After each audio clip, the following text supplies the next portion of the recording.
Those of you who have been trapped at home for the past few months, you're probably getting a little bit tired of your current wardrobe. So I've got some ideas on how to mix and match your existing clothing to make some new combinations. This video is for you. So now we're on to the evening portion. That was the office, behind the computer, Zoom call looks. And what you see, what the difference here is, I've still got the big sloppy sweater on, but it looks a little more interesting. And that's based on my earrings, which are fun, made out of bicycle inner tubes. And I did not make them myself. And I have a slip underneath, camisole slip, whatever. So by combining this big sloppy sweater with something that's a little more risque, interesting, surface interest because of the lace, it now looks a bit more hip, right? Second and third looks, I've changed the belt, got on this black leather belt here.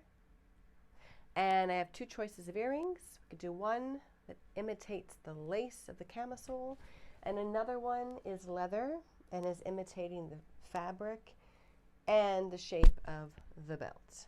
Something else I would do with this is, if you'll take a look at my shoulders, they're quite sloping and I have a tendency to slouch, so I would add a shoulder pad. I know, the 90s were my best time. Anyway, look, this is not the right size actually, it's a bit too much I think, but look at the difference. This just fills in the shoulder a bit. I think it looks better. Now we're moving into advanced styling. If you like to do some things as far as mending your own clothing, you can do this yourself or ask the person who cares for your clothing to do it.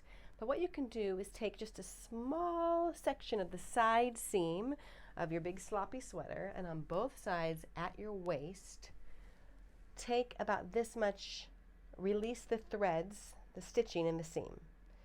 For instance, here, I've got two looks. Look at the side now. It's pretty shapeless, right? I actually look quite thick this way.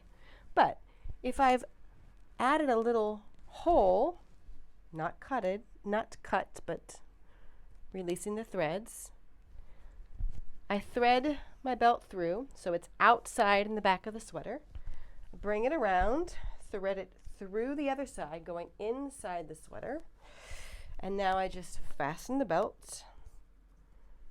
This clasp is a bit annoying here. All right. Fasten the belt. And what happens? It's still flowy in the front, but it's fitted in the back. So now you can tell that I have a waist, right? The last look I'm going to show you is the same sweater, allowing those stitches to come out on the side. I'm going to do the opposite thing with the belt now. I'm going to take it on the outside of the front of the sweater. I'm going to feed it through the opening in the side seam, and I'm going to bring it around the back and fastening this belt. Once again, a different look. It looks just like a regular belted look, and it's loose in the back, which could be a nice, just a little something different. For more tips, I hope you'll subscribe to the Stay at Home Style Guide that makeup educator Natalie and I have put together. Just download it for free at the link in the comments.